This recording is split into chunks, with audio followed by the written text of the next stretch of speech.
Ba-ba-ba-da-ba, Chicken Tales! Hello, and welcome to Chicken Tales. I'm so happy you've joined us today. My name is Sarah, and this is episode 19. Today we have stories from Maeve and from William, plus a funny joke and a silly activity of the day. So finish up your Lego tower, put on your story hat, and get ready to listen to some Chicken Tales. Our first story is by Maeve, and it's called Crazy Daisy and the Corn Patch. Once upon a time, there was a little farm called Corny in Connecticut. They grew corn and nothing else. There was a corn patch, and one of the ears of corn was called Daisy. She was also really funny. She told a lot of corny jokes to her friends. She told her friends once, "I want to see the world, friends." And they said, "Yes, yes, you should run away from this place. Actually, let's all go." They knew that the farmer was going to sell them so people could eat them, and nobody wanted that. Daisy said, "Maybe we should go to Canada. I don't think they eat corn there." So they went to Canada and ran into a bear named Harry, and he became a friend. So they lived in the forest of Canada for a while, but Daisy still wanted to see the world, so she got on a boat that she found in the water. First she went to England, then she went to Japan, then she went to Madagascar, and then finally she ended up in Brazil and hung out with monkeys in the Amazon for a little while. And no one tried to eat her. Finally, she went back to Connecticut because she missed the puppies that were there. Their names were Bobby, Robbie, and Tommy, and they were really cute. She lived a happy life. The end. But wait, it's not the ending you thought, because then a bad guy came to town. His name was Super Evil Apple Guy. He had a weed whacker, and he wanted to weed whack all the corn cobs.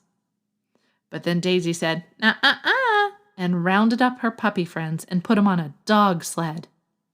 They got the weed whacker and put it in the trash.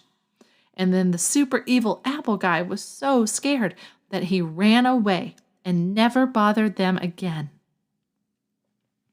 The farmer thanked Daisy and the puppies and promised that no one would ever eat her.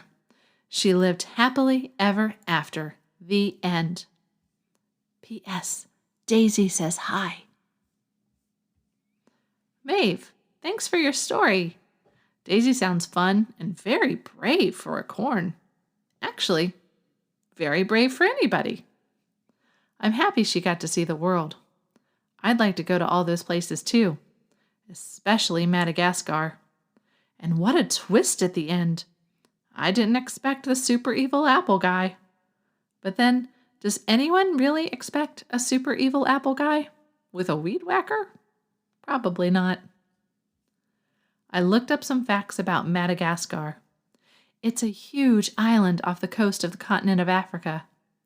Did you know that 70%, that's more than half, of its animals cannot be found anywhere else in the world? And almost all of its plant life is only on that island and nowhere else. One of the animals on Madagascar and nowhere else is called a fossa. It's not part of the cat family, but it looks a little like a cat. I think it looks like a cross between a cat and a weasel. Lemurs also come from Madagascar. Lemurs are great for a lot of reasons, but I found out today that when male lemurs fight, they put their tail under their armpit where they have smelly glands, and then they wave their tail in the other lemur's face. This is called stink fighting. And now it's time for Joke of the Day. What letter is always surprised? G!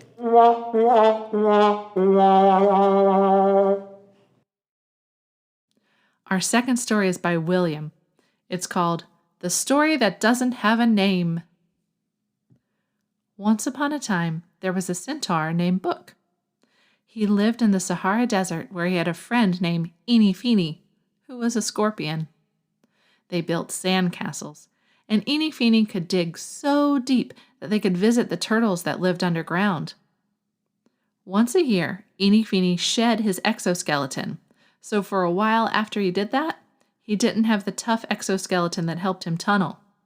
So they had to stay above ground during that time, which was really hot. They could still build sandcastles, and Eenie Feenie could ride on Book's back. But still, it was so hot, and they really wanted to go visit the turtles again. They thought long and hard and came up with a solution. Book could tunnel with his hooves. He dug so deep that they discovered an ice mine full of different color ices. Blue, green, red, purple. They brought it back up and shared it with everyone. The end. Thank you, William. What a great team Book and Eenie Feenie were. I love their problem-solving skills. I want to know more about the turtles that live under the Sahara Desert. If any of you out there know anything about underground desert turtles, please let me know. Next up, the silly activity of the day. For our silly activity of the day, let's make fairy houses.